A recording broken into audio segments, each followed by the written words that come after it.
그 외에 예수께서 모든 일이 이미 이루어진 줄 아시고 성경을 응하게 하려 하사 이르시되 내가 목마르다 하시니 아멘. 할렐루야. 네, 오늘 변호씨 살아있는 주님의 말씀의 은혜를 사모함으로, 그리고 우리가 이렇게 하루의 시작과 그리고 1년의 특세의 마무리를 말씀과 기도로 하는 것을 주께서 기쁘게 받으시사, 자, 저도 한번 고백하실까요? 나의 기업은 반드시 이루어집니다. 아멘. 네, 나의 기업은 반드시 이루어진다라는 그 믿음의 확신으로 계속해서 특별 새벽 기도에 함께하고 계시는 모든 성도님들을 주님의 환영하고 축복합니다. 이 시간 우리 1년의 특별 새벽 기도회를 마치면서 가상칠언을 통해서 은혜 받는 귀한 시간을 우리는 지금 갖고 있습니다. 그렇습니다. 우리는 지금 1년간 예정되었던 특별 새벽 기도의 마지막 7번을 가상칠언의 말씀으로 지금 매조지하고 있다라는 것이죠. 예수님께서는 십자가의 그 6시간 동안 고통당하실 때 꼭 필요한 7번의 말씀만을 하셨습니다. 바로 이 7번의 말씀을 무엇이라 한다고요? 가상칠언이라고 한다는 것이죠. 첫 번째가 무엇이었습니까? 예, 맞습니다. 알지 못하고 행하는 자들의 죄를 용서해달라는 용서의 기도였어요. 두 번째는 예수님과 함께 달린 강도 중에 한 사람의 영혼을 낙원으로 초청하신, 바로 초청의 말씀이었다는 것이죠. 세 번째가 무엇이었습니까? 모친 마리아에게 사랑하는 제자 요한이 아들입니다. 그리고 그 사랑하는 제자 요한에게 어머니를 부탁하시는 말씀, 바로 사명에 대한 말씀을 우리에게 주셨어요. 네 번째, 바로 어제 말씀이었죠. 그 유명한 엘레리 라막 사박다니, 자, 나의 하나님 나의 하나님 어찌하여 나를 버리셨나이까 라는 예수님의 극한 고통을 담은 말씀으로써 우리가 해야 될 절규를 먼저 대신해 주셨다라는 것에서 은혜 받을 수가 있었습니다. 다섯 번째가 바로 오늘 말씀이죠. 내가 목마르다. 그리고 여섯 번째, 다음 주에 있을 다 이루었다. 맞아, 일곱 번째가 하나님께 예수님 당시의 영혼을 의탁하는 기도로서 마무리가 되게 될 것입니다. 그 가운데 오늘 본문이 되는 요한복음 19장 28절의 말씀은 가상칠언의 다섯 번째 말씀이에요. 자, 이것은 무엇이냐면 죄 아래에 있는 영혼을 향한, 자, 저 따라 고백하시겠습니다. 예수님의 사랑의 갈증. 예, 그렇습니다. 그냥 목마르다가 아니라 예수님의 영혼을 향한 사랑의 갈증이 된다는 것이죠. 그렇습니다. 주님께서는 오늘도 하나님께서 필요로 하신 한 영혼, 그 한 사람을 지금도 찾고 계심을 여러분들 반드시 기억하시길 바라요. 자, 절대 고백하시겠습니다. 내가 그 한 사람입니다. 이러한 정체성을 놓치면 안 된다는 것이죠. 먼저 오늘 본문인 요한복음 19장 28절 말씀을 다시 한 번 더 보도록 하시겠습니다.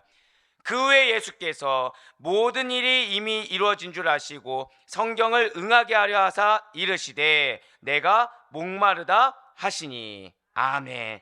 자, 먼저 우리가 알아야 할 것이 있습니다. 그것은 이러한 가상칠언의 순서가 어떤 하나의 스토리이거나 앞뒤의 그 원인 결과에 따른 차례가 아니라는 거예요. 차례에 따른 기록이 아니라는 것이죠. 하지만 서로가 아주 연관이 없는 말씀은 아니라는 것입니다. 먼저 예수님께서 첫 번째 무엇을 말씀하셨죠? 죄의 용서의 말씀을 통해서 회개를 촉구하셨습니다. 사실 무엇을 촉구하신 거라고요? 회개를 촉구하셨어요. 그리고 낙원으로 강도를, 이 도둑을 초청하심으로 인해서 구원의 기회가 순종하는 자들에게 있음을 알려주셨습니다. 사실은 회개하라, 무엇이 가까이 하느니라? 바로 그거예요. 그러니까 천국이 가까이 왔음을 믿고 구원의 기회가 왔다는 사실을 믿는 믿음으로 순종하는 자들에게 이 천국이 낙원이 그들의 것임을 깨닫게 하셨다라는 것이죠. 세 번째로 부탁의 말씀에서는 메시아로서의 예수님이 우리 믿는 자들에게 부여하신 사명이 있다. 결국 사명이 있다는 걸 깨닫게 하기 위함인 것입니다. 네 번째로 영적 단절이 가져오는 고통, 이로 인해서 예수님이 먼저 그 절규를 하심으로 말미암아 우리가 절규할 수밖에 없는 인생에서, 자, 이건 한번 저 따라 고백하실게요. 찬양의 인생. 그렇습니다. 절규할 수밖에 없는 인생에서 찬양의 인생이 되었음을 깨닫고 감사해야 된다는 것을 말씀해 주셨습니다. 그리고 오늘 이 시간에서 예수님께서 하신 이 목마름의 표현이 단순한 육체적인 갈증 이상의 뜻이 담겨 있다는 것을 우리로 하여금 깨닫길 원하신다는 거예요. 자, 진실로 예수님께서는 우리 시간으로 몇 시부터 몇 시까지였습니까? 오전 9시부터 오후 3시까지 6시간 동안 태양빛이 강렬한 팔레스타인의 그 기후에 맞서서 강한 갈증을 호소할 수밖에 없는 상황에 놓여져 계셨습니다. 지금 무슨 말씀이냐면 목마른 것이 너무 당연했다는 거예요. 자, 여러분들 한 7, 8월에 뜨거운 태양빛이 있는 정오부터 한 2, 3시까지 그냥 바깥에 아무것도 없이 서 계신다고만 생각해 보시길 바래요. 자, 어떠실 것 같습니까? 당연히 힘들겠죠. 당연히 목마를 것입니다. 그렇기 때문에 예수님께서 지금 내가 목마르다라고 말씀하신 것에 너무 당연한 건데 무슨 깊고 특별한 뜻이 담겨 있겠습니까? 우리나라에서 그 시간에 그냥 건강하게 서 있다고 해도 목마를 판국인데 이 팔레스타인, 서남아시아에서는 당연한 것이 아니겠습니까? 라고 가볍게 넘길 수도 있을 거예요. 하지만 자, 우리가 지금 잊지 말아야 될 것이 있습니다. 지금 이 가상칠언하면서 제가 서론에 계속해서 반복해서 드리는 말씀이 있죠. 그 중에 가상칠언이 무엇인지에 대해서 계속해서 말씀을 드리고 있다는 거예요. 자, 여러분들 가상칠언이 뭐라고 기억하십니까? 최소한 6시간 동안 몇 번의 말씀이요? 7번이요. 6시간 동안 7번의 말씀입니다. 자, 유언이 어떤 거죠? 유언이? 예, 죽기 직전에 무슨 말이죠? 남겨져 있는 사람들이 꼭 들었으면 좋은 말을 남기지 않습니까? 그쵸? 근데 6시간 동안 몇 번 말씀하셨다고요? 이 7번은 그러면 중요할까요? 중요하지 않을까요? 굉장히 중요한 말씀이에요. 그럼 그 말에 무게감이 있겠습니까? 없겠습니까? 당연히 있다라는 거예요. 그러니까 진실로 예수님께서는 십자가상에서 아무 말씀이나 한 것이 아니라는 것입니다.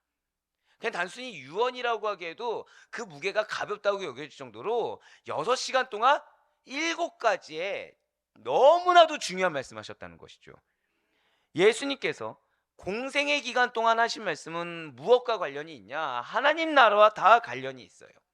예수님께서 십자가상에서 모든 순환을 당하신 이유는 하나님께서 이루시기를 원하시는 바로 그 사역, 인류 구원의 사역을 감당하고자 그 사역을 맡겨졌다는 것이죠. 십자가상에서 그 모든 고통을 당하셨다는 것입니다. 이런 예수님께서는 십자가상에서 고통을 느끼는 완전한 인간이시면서 동시에 모든 것을 아시고, 자, 절대 고백하실게요. 구속사의 완성. 우리 믿는 자들은 이 구속사를 반드시 기억해야 된다고 말씀드렸어요. 구원의 사역이기 때문에 구속사의 완성을 이루신 완전한 하나님이셨다는 것입니다. 그렇기 때문에 예수님께서는 인류의 구원 사역과 관련이 있는 말씀만을 십자가상에서 하셨다는 거예요. 가상치론이 무엇과 관련이 있다고요? 절대 고백하시겠습니다. 구원 사역. 구원 사역과 관련된 말씀하셨다는 것이죠. 그리고 이제 모든 일이 이루어진 것을 아신 주님께서는 뭐라고 말씀하십니까? 목마르다고 하셨다는 거예요. 이 목마르다 이면에 뭐가 있다고요? 모든 일이 이루어질 것을 이미 아셨다라는 것이죠. 이것은 메시아의 모습을 인용한 구절인 시편 69편 21절의 말씀의 예언의 성취인 것입니다. 시편 69편 21절의 말씀입니다. 그들이 쓸개를 나의 음식물로 주며 목마를 때에는 초를 마시게 하였사오니. 아멘. 지금 시편 69편에 나와 있는 붉은색으로 뭐라 표현되어 있습니까? 목마를 때에는, 이 말씀과 오늘 본문의 목마르다는 같은 의미를 가지고 있습니다. 이 두 표현은 동일한 단어의 원형에서 파생된 것으로서 같은 의미를 가지고 있다는 거죠. 즉, 이 히브리어와 지금 오늘 본문에 나오는 헬라어는 같은 뜻이라는 거예요. 진실로 예수님께서는 십자가에서 극도의 고통을 겪고 있으면서도요, 그 고통을 표현하는 한마디 말에 있어서까지 무엇을 이루었다는 거예요? 하나님의 말씀을 이루었다는 거예요. 그러니까 지금 고통 가운데서 내뱉는 말 한마디조차 무엇이 있다고요? 하나님의 말씀에 이루심이 있다는 것이죠. 진실로 예수님께서는 구약의 예언을 완전히 성취하신 분이신 것입니다. 자, 그렇다고 한다면 우리 사랑하는 성도 여러분들, 혹시 여러분들께서는 지금 예수님은 그 고통의 순간에서도 무엇을 이루셨다고요? 하나님의 말씀을 이루셨다고 말씀드렸습니다. 고통의 절규찬 말씀 한마디에도 뭐가 담겨 있어요? 하나님의 말씀이 담겨 있어요.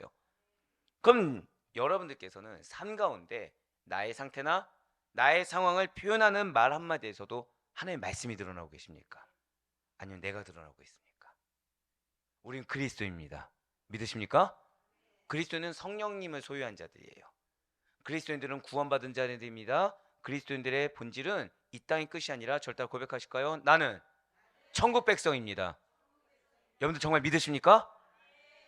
그럼 우리의 말씀과 표현에서 우리는 무엇이 나와야 될까요? 천국 백성에 합당한 하나님의 말씀이 드러나야 된다는 거예요. 근데 지금 중요한 거는 예수님은 평온한 상태가 아니십니다. 죄송하지만 지금 여유 있는 상황이 아니시라는 거죠. 어떤 상황이요? 고통의 상황에서도 무엇이 드러나셨다고요? 말씀이 드러났다는 거예요. 나의 상태나 상황을 드러내는 일상의 대화에서도 하나님의 말씀이 드러나는 그리스도인이십니까? 아니면 그냥 아무 생각 없이, 혹은 내 마음 가운데 있는 탐심이나 감정을 알아주고자 하는 욕구에서 비롯되어 나오는 내 언행이 하나님의 말씀을 이루는데, 하나님의 말씀이 증거되는데 방해가 되고 있습니까? 나의 언행이 하나님 나라를 이룩하고 구속사, 이 구원의 사역이 이 땅에 온전히 적용되는 데 있어서 심한 방해물이 되고 있는 것은 아닌지, 우리는 늘 항상 나의 언행까지도 돌아볼 수가 있어야 된다는 거예요. 나의 표현조차도 돌아볼 수가 있어야 된다는 거죠. 내가 지금 이것이 맞다고 행하는 행동 하나에서도 과연 말씀이 증거되는 것인지, 아니면 내 마음과 감정과 느낌이 드러나고 욕심이 드러나는 것은 아닌지 늘 항상 돌아볼 수가 있어야 된다는 것입니다. 우리는 때때로 나의 연약함을 아무렇지 않게 말씀을 가리는 용도로 드러내곤 합니다. 나의 고통이 하나님의 말씀보다 앞서기도 한다는 거예요. 근데 오늘 예수님을 보시길 바라요. 예수님께서는 지금 고통의 상황입니다. 고통의 상황에서 내뱉는 말조차도 무엇이 성취된 거예요? 말씀이 성취됐다는 거죠. 철저하게 하나님 나라만을 증거했고, 철저하게 구원의 사역의 완성만을 증거했다는 것입니다. 그렇다고 해서 마치 나에게 없는 일을 있는 것처럼 꾸며서 거룩해 보이는 말만 골라서 해야 된다는 거 당연히 아니겠죠. 거룩해 보이는 것 중에서 최고봉이 누구겠습니까? 당연히 바리새인이고 서기관들이었어요. 유대 대제사장들이었습니다. 그들이 외형이 거룩하지 않아서가 문제가 아니라는 것이죠. 내면이 거룩하지 않은 것이 문제였어요. 내면이 외식주의자였던 것입니다. 하지만 우리의 언행은 어디서부터 나오죠? 마음에서부터 나옵니다. 내 마음이 말씀에 매여 있어야 돼요. 내 마음이 하나님의 말씀에 순종하는 마음이어야 됩니다. 그렇지 않고서는 우리의 언행이요, 하나님의 말씀이 증거된다? 어불성설입니다. 불가능하다라는 거예요. 지금 예수님께서는 목마르지도 않는데 목마르다고 하신 것이 결코 아닙니다. 지금 예수님께서는 실제로는 목마르지 않았는데 구약에 예언된 메시아가 목마를 것이다 라는 이 사실을 알고 입술로만 억지로 그 말씀을 성취하기 위해서, 증거하기 위해서 목마르다고 말씀하신 것이 결코 아니라는 것이죠. 설교 초반에 말씀드린 것과 같이, 자, 팔레스타인 기후가 덥습니까 춥습니까? 매우 덥다고, 그리고 매우 건조한 날씨입니다. 정오나 12시쯤에 팔레스타인 지역이라는 것은 건강한 사람도 그냥 햇볕이 내리쬐는 그 가운데 서 있으면 힘들다고 토로할 수밖에 없을 정도로, 괴롭다고 토로할 수 없을 정도로 더운 날씨, 무더운 날씨라는 거죠. 하물며 십자가에 못 박혀 계세요. 고통을 당하고 계시는 예수님께서 어떤 현상이 일어나겠습니까? 극심한 탈수 현상이 일어났을 거라는 거예요. 하지만 예수님께서는 동시에 요한의 설명대로 자신의 그 말씀이 구약에서 예언된 말씀을 이룰 것임을 아셨고, 또 이루시기 위해서 자신의 어떠한 감정과 고통을 다 내려놓고 말씀만을 증거하셨다는 것이죠. 예수님께서는 자신의 육신의 그 깊은 데서부터 느껴지는 심한 갈증으로 인해서, 그 고통으로 말미암아 하나님을 원망하거나 나의 고통스러운 상태를 저주하거나 나의 고통을 알아줘 라고 하신 것이 아니에요. 절대 고백하실까요? 나를 드러낸 것이 아니십니다. 예, 나를 드러내지 않았어요. 내가 원하는 거, 이거를 상대가 알아주길 바라지 않았습니다. 내 상태를 상대가 알아주길 원하지 않았어요. 내가 원하는 것을 이루고자 하지 않았어요. 오히려 자신이 알고 있던 메시아에게 예언된 시편의 말씀을 기억하셨고, 그 말씀을 인용하셔서 자신의 갈증을 표현하셨다는 것입니다. 나의 갈증까지도 무엇을 드러냈다고요? 말씀을 드러냈다는 거예요. 저는 여러분들의 이 말씀을 지금 이렇게 준비하면서 여러분들의 삶이 오직 말씀으로만 표현되길 정말 간절히 소망합니다. 말씀으로 표현될 수 없는 감정이나 상태라고 한다면 드러내야 될까요? 드러내지 말아야 될까요? 드러내지 않기를 바래요. 내가 탐심이 있다고 한다면 이 탐심으로 말씀을 표현할 수 없기 때문에 탐심을 온전히 부인할 수 있는 우리 모두가 되길 간절히 소망합니다. 또한 내 고통이나 내 상황이 말씀보다 앞서지 않아야 된다는 거예요. 결국 오늘 본문의 말씀은 예수님께서 하나님으로서의 신성과 인간으로서의 인성을 동시에 가지신 분이셨다는 성경의 진리를 가장 효과적으로 드러낼 수 있는 바로 그런 구절입니다. 그리고 이러한 십자가상의 예수님의 목마름이라는 것은 탈수 현상으로 인하여 드러난 육신의 목마름을 넘어선, 자, 저따라 고백하실게요. 하나님의 일. 네, 그렇습니다. 하나님의 일을 이루시려는 갈급함으로 인한, 한 번 더 고백하실게요, 영적 목마름. 이걸 기억하셔야 돼요. 우리 사랑하는 성도님들은 이제 목마르다 말씀 들었을 때는 무엇을 생각하셔라? 첫 번째는 말씀을 이루셨다. 두 번째는 영적 목마름의 의미를 담고 있다라는 걸 기억하셔야 된다는 것이죠. 이렇게 예수님께서 느끼셨던 영적 목마름이라는 것은 무엇이었습니까? 그것은 타는 듯한 자신의 목마름보다도요, 죄 아래 있는 영혼들을 향한 사랑의 갈증이라는 거예요. 진실로 예수님께서 이 땅에 왜 오셨습니까? 죄인들을 위해 오셨어요. 바로 마태복음 9장 13절의 말씀입니다. 너희는 가서 내가 긍휼을 원하고 제사를 원하지 아니하노라 하신 뜻이 무엇인지 배우라. 나는 의인을 부르러 온 것이 아니요 죄인을 부르러 왔노라 하시니라. 제가 굉장히 좋아하는 구절이죠. 아마 저 오래 알고 계신 분들은 제가 이 말씀을 몇 번을 드린 걸 알고 계실 거예요. 자, 우리가 은혜를 사모합니다. 우리가 은혜를 사모해요. 하나님을 만나길, 예수님을 만나길 원하죠. 그때 우리가 무엇을 해야 될까요? 이 구절을 기억하셔야 돼요. 내 마음이 어려워요. 그럼 우리는 필연적으로 누굴 보죠? 내 마음을 어렵게 한 대상이나 상황을 봅니다. 절대 예수님 못 만납니다. 왠지 아십니까? 이 말씀 보세요. 누구 만나러 오셨죠? 누구 부르러 오셨습니까? 그럼 내가 지금 이 상황의 해결을 원하고 하나님의 뜻을 알기 원한다. 그럼 나 뭐 고백해야 돼요? 저 다 고백하실게요. 내가 죄인입니다. 이거 고백해야 되는 거예요. 이게 예수님 만나는 비결입니다. 내가 어떤 고통 가운데 있는지, 내가 지금 어떤 어려운 가운데 있는지 이게 중요한 게 아니라, 지금 예수님 보세요. 예수님이 지금 내가 얼마나 고통스러운지 표현하셨습니까? 말씀을 표현하셨습니까? 말씀을 표현했죠. 근데 예수님이 우리에게 말씀하신 것이 있다는 거예요. 지금 마태복음 9장 정도가 되면 제자들을 부르시고 제자들이 사역 가운데 여러 가지 부딪힘이 있는 겁니다. 제가 방금 뭐라 말씀드렸어요? 사역 가운데 부딪힘이 있는 거예요. 그들에게 필요한 게 무엇이죠? 사역의 해결이 아닙니다. 상황의 해결이 아니에요. 예수님 뭘 원하시는지를 알아야 된다는 거죠. 근데 예수님 뭘 원하시냐? 그때 뭐라 말씀하세요? 나는 의인이 아니라 죄인을 부르러 왔다. 그럼 제자들은 뭘 고백해야 됩니까? 아, 예수님, 내가 죄인이네요. 내가 믿음이 없네요. 내가 지금 나를 드러내네요. 그래서 나는 귀신도 내쫓지 못하는 거였고 나는 병자 치유가 안 됐던 거네요. 내가 죄인이네요. 그 순간 그들은 예수님을 다시 만나게 되고 예수님의 은혜라는 걸 받을 수가 있게 된다는 거예요. 예, 맞습니다.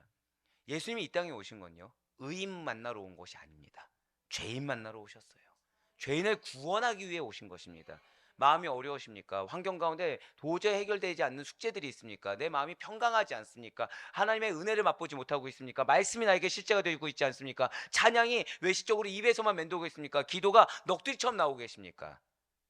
저다 고백하실까요? 내가 죄인입니다. 그래서 예수님을 만날 수 있는 우리가 되길 간절히 소망합니다. 그렇습니다. 잃어버린 영혼을 찾고자 하시는 예수님께서는 십자가의 죽음을 맞이하는 순간까지 죄인들을 향한 사랑의 마음을 잊지 않으셨다는 거예요. 누구를 향한 사랑의 마음이요? 네, 맞아요. 예수님께 사랑받기를 원한다고 한다면, 정말 예수님이 내 편에 서기를 원한다고 한다면 내가 죄인인 걸 고백해야 돼요. 모든 문제의 원인이 지금 누구에게 있다는 거예요? 내가 믿음 있는 죄송해요. 믿음 있는 자로 서지 않고 어떤 자세로 서 있는 거예요? 내가 의롭게 내 의로 서 있는 거예요, 지금. 근데 내가 죄인이라고 지금 인정합니까, 안 합니까? 안 하고 있다는 거예요. 그걸 고백하면 된다는 것이죠. 그러면 우리는 그 순간 누구의 사랑을 받는 거예요? 사람의 사랑을 못 받을지언정 예수님의 사랑을 받는 겁니다. 한 번 더 고백하실게요. 내가 죄인입니다. 이게 예수님의 사랑을 받을 수 있는 가장 큰 비결인 것입니다. 나의 마음을 어렵게 하는 사람을 보지 마세요. 내 마음을 힘들게 하는 환경을 보지 마세요. 내가 지금 내 육신을 고통 가운데, 예수님처럼 육신을 고통 가운데 있는 어떠한 원인을 보지 마세요. 오히려 그럴수록 누구 앞에서 무엇이라고 고백하라? 예수님 앞에 내가 죄인이다. 왜일까요? 그 사람 누가 보내셨죠? 하나님 보내셨거든요. 그 상황 누가 주셨습니까? 하나님 주셨거든요. 근데 나는 지금 하나님 보내신 사람, 하나님 보낸 상황, 이 가운데 나는 이걸 은혜로 받지 않고 뭘로 받고 있어요? 고통으로 받고 있거든요. 그러니 나는 지금 무엇이 없는 겁니까? 믿음이 없는 거죠. 하나님 보내셨다는 믿음이 없는 거죠. 머리로는 안다고 하지만 이게 내가 실제가 안 되는 거죠. 결국 나는 무엇입니까? 예수님 앞에 믿지 못하기 때문에 죄인인 거죠. 내가 죄인이라고 고백하는 것은 억지로 할 수 있는 것이 아닙니다. 이것은 죄인이라 내가 느끼지도 인식도 안 되는데 하라는 것도 아닌 거죠. 당연한 죄인의 고백이 되는 것입니다. 그럼 그 자가 무엇을 받는다? 예수님의 사랑을 받는 거예요. 내가 죄인이라고 고백하는 그 순간까지가 괴로울 수 있지만 고백한 순간 예수님을 만나게 됩니다. 그럼 그 순간 예수님의 사랑이 나를 둘러싸게 되고 그 순간 우리의 눈은 믿음의 눈이 되는 거예요. 그 믿음의 눈으로 말미암아 주님이 이 상황과 이 삶을 통해서 나에게 무엇을 원하는지 깨닫게 되시고 그 가운데 내 삶의 방향, 사역의 방향이 정해지게 된다라는 것입니다. 주님은 정말 여러분들을 사랑하십니다. 그 사랑을 온전히 받기 위해서는 한 번 더 고백하실게요. 내가 죄인입니다. 그렇게 고백하시길 바래요. 이와 같이 예수님의 모습을 통해서 우리는 성도들에게 하나님께서 원하시는 모습이 무엇인지를 알 수가 있다는 것이죠. 진실로 성도들이 세상에서 가장 있어야 될 것은 의인으로 서 있는 것이 아니에요. 죄인으로 서 있는 것입니다. 더불어서 나와 동일한 죄인된 영혼을 찾는 일이라는 것이죠. 이 땅에 잃어버린 자를 위해서 우리는 세상을 향해 매일매일 복음을 두고 나아가지 않으면 안 된다는 거예요. 매일매일 복음을 두고 나아가기 위해서 매일 항상 예수님을 만나야 되는 것입니다. 예수의 사랑을 덧입어야 된다는 거예요. 내가 나아가는 그 장소에 그들이 원하든 원하지 않든 그것은 결코 문제가 되지 않습니다. 내가 예수님의 사랑을 받고 있다고 한다면 지금 내가 나아갔을 때 그 사람이 어떤 상태이냐, 지금 이 상황이 어떤 상황이냐, 이건 중요하지 않다는 거예요. 우리가 진실한 성도라고 한다면 내가 목마르다 라고 외치신 예수님의 마음을 느낄 수가 있어야 된다는 것이죠. 이것을 느끼는 이들은 마치 사도 바울과 같이 내 육신에 가시가 있다고 하더라도, 내 육체와 상황에 가시가 있다고 하더라도 부지런히 영혼들을 찾아가서 복음을 전할 수밖에 없다는 거예요. 그래서 예수님께서 이렇게 말씀하셨다는 것이죠. 누가복음 19장 10절의 말씀입니다. 인자가 온 것은 잃어버린 자를 찾아 구원하려 함이니라.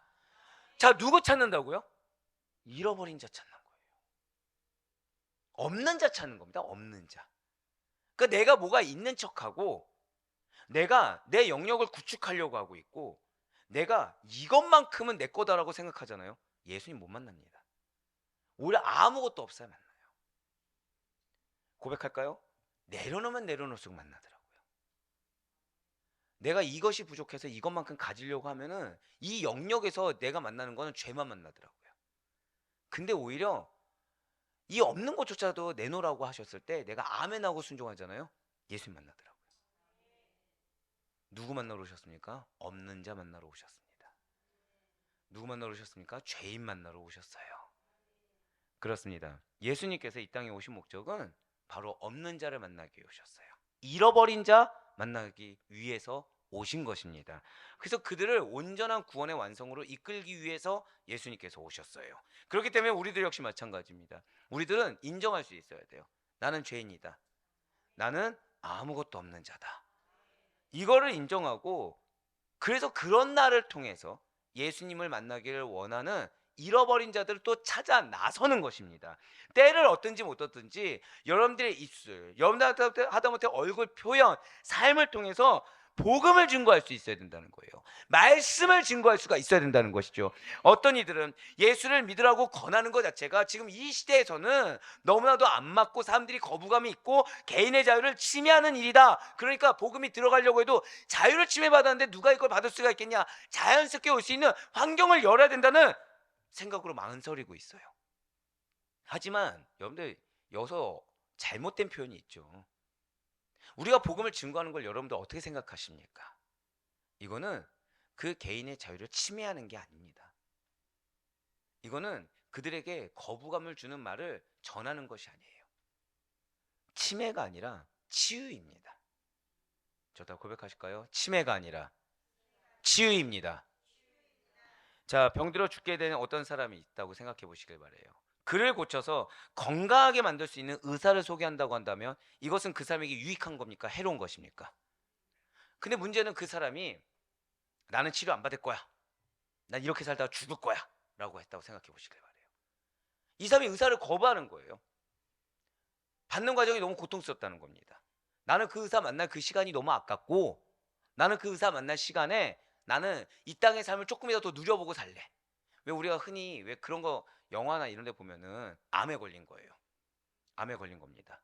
근데 치료를 안 받으려고 하는 거예요. 그러니까 이대로 살다 죽겠다는 겁니다. 그 시간에 차라리 가족들과 있겠다는 겁니다. 치료받고 그 아픈 고통스러운 시간을 겪느니 차라리 나는 그냥 허락된 인생 동안만 살고 죽겠다는 거예요. 자, 그럼 우리는 어떻게 해야 될까요? 근데 그분이 가족인 거예요. 우리 어떻게 해야 될까요? 물론 기도하죠. 예, 기도하는 건 맞고. 잡아 끌어서 치료를 받게 해야 되는 것입니까? 아니면 그분 원하는 대로 죽게 내버려둬야 되는 겁니까? 그렇죠? 근데 문제는 잡아 끌 때 그분이 원합니까? 원하지 않습니까? 원하지 않죠. 그럼 이건 치매입니까? 그분께 치유의 길을 제공해 주는 겁니까? 복음을 전하는 게 그와 똑같다는 거예요. 말씀을 증거하는 게 그와 똑같다는 겁니다. 말씀을 제가 여러분들 앞에 증거할 때 죄송하지만 저는 여러분들의 눈치를 보지 않습니다. 왜죠? 사람에게 전하는 게 아니에요. 영혼에게 전하는 겁니다. 사람의 말씀을 전하는 게 아니라 하나님의 말씀을 전하는 겁니다. 그럼 중요한 건 여러분들의 상태가 중요합니까? 하나님의 뜻이 중요합니까?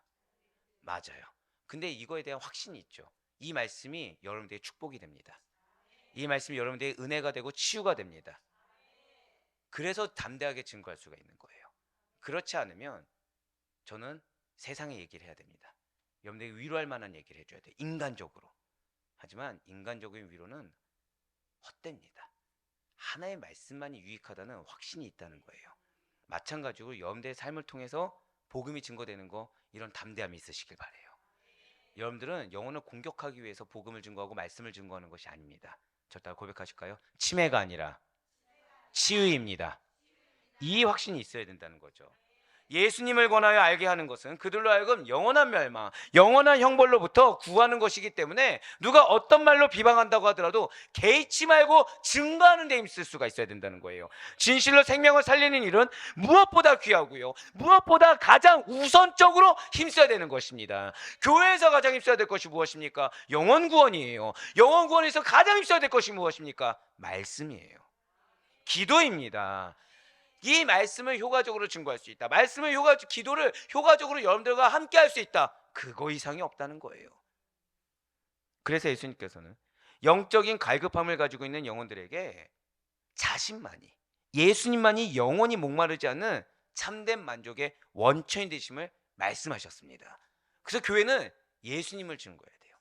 교회는 예수님의 뜻하심을 증거해야 되고, 예수님이 무엇을 원하시는지 목회자라고 한다면 분별해서 그것을 전할 수가 있어야 되는 것입니다. 바로 요한복음 6장 35절과 7장 37절의 말씀입니다. 예수께서 이르시되 나는 생명의 떡이니 내게 오는 자는 결코 줄이지 아니할 터이요 나를 믿는 자는 영원히 목마르지 아니하리라. 명절 끝날 곧 큰 날에 예수께서 서서 외쳐 이르시되 누구든지 목마르거든 내게로 와서 마시라.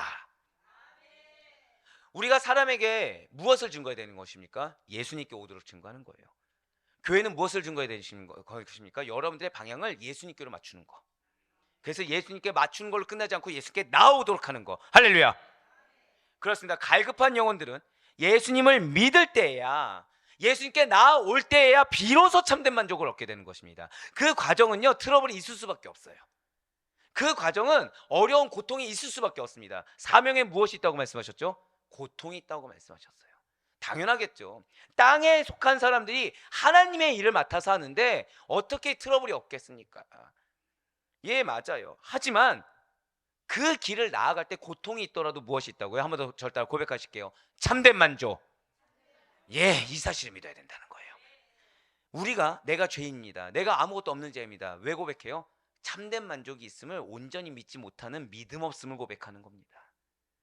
예수님이 없는 사람들은 세상적으로 많은 것들을 소유하고 누린다고 하더라도 참된 만족을 알지 못한 채 계속 뻗댕기다가 결국에는 허무와 절망, 불행과 좌절, 불안과 두려움에 쌓여서 살아가기 마련입니다. 이거를 감추기 위해서 누군가를 계속해서 타겟팅하고 공격하면서 계속 정죄하면서 부정적인 삶을 살다가 허무하게 인생을 마무리한다는 거예요. 반면에 그러한 트러블이 있다고 하더라도 결국에 예수님께로 오는 사람들은 설령 눈에 보이는 소유가 없을지라도 참된 만족과 기쁨이 그 안에 가득하며 그들의 눈물조차도 상급으로 화하게 되는 것입니다. 다른 걸로 하는 것이 아니에요. 믿음의 눈물 하나가 더 귀한 거예요. 그리고 예수님께서는 이렇게 영혼의 갈증을 느끼는 사람이라고 한다고 한다면 누구라도 예수님께로 나와서 갈증을 충족시켜주는 생수를 마시라고 이미 초청해 주셨습니다. 우리의 마음 가운데 있는 어려움이요, 해결할 수 있는 것 딱 하나예요. 예수님께 나오세요. 예수님은 우리의 마음에 어려움이 없을 거라고 하지 않으셨습니다.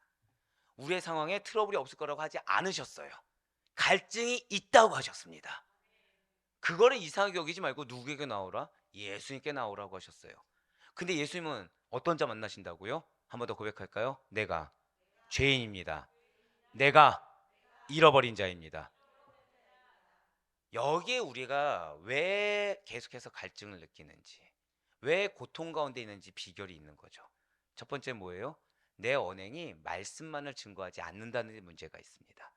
두 번째 뭐죠? 고통이 있어서 여러분들 예수님께 나아가지 않아서가 문제가 아니에요. 나아가는데 어떤 자세로 나아가시죠? 의인으로 나아가고 있는 거예요. 내 거 가지고서 나아가고 있는 거예요. 썩어 없어질 거를. 그러니까 예수님 만나 주십니까? 아니면 이거를 버리는 작업부터 하십니까? 버리는 작업부터 하는 거거든요. 인정할 수밖에 없게끔 내 고집을 꺾는 작업만 하시는 거예요. 근데 여기서 우리가 내가 죄인이다라고 고백하고 이것이 내 헛된 고집이고 내 영역이다라고 고백하면 끝나는 문제인데 그거 인정 안 하니까 못 만나거든요. 근데 주님은 축복이 있을지어다. 주님은 고통 가운데 우리가 있다고 이미 말씀해 주셨습니다. 근데 그 고통 가운데 어떤 자세로 나오라고요? 내가 죄인이라고. 내가 아무것도 없는 헛된 고집만 갖고 있다고 고백하는 겁니다. 그럼 그 순간 만나는 거예요. 그 순간 만난 후에 우리에게 뭘 주세요? 만족을 주시겠다는 것입니다. 할렐루야. 자, 사랑 우리 아데프로교회 성도들, 오늘 너무 중요한 말씀을 주셨어요. 주님께서 말씀하신 목마름의 뜻이 무엇인지 평생 잊지 마시기 바랍니다. 진실 예수님께서는 죄 아래 신음하며 갈급함을 느끼고 있는 영혼들을 찾기 위해 오셨어요. 죄인을 만나기 위해 오셨고요. 잃어버린 자, 없는 자를 만나기 위해 오셨습니다. 영혼의 사랑에 갈증을 호소하면서 목마르다고 하셨다는 걸 기억하시길 바래요. 결국 우리 인생에 목마름의 상황은 놓여질 수 있습니다. 하지만 이거는 예수님 외에는 채워질 수가 없어요.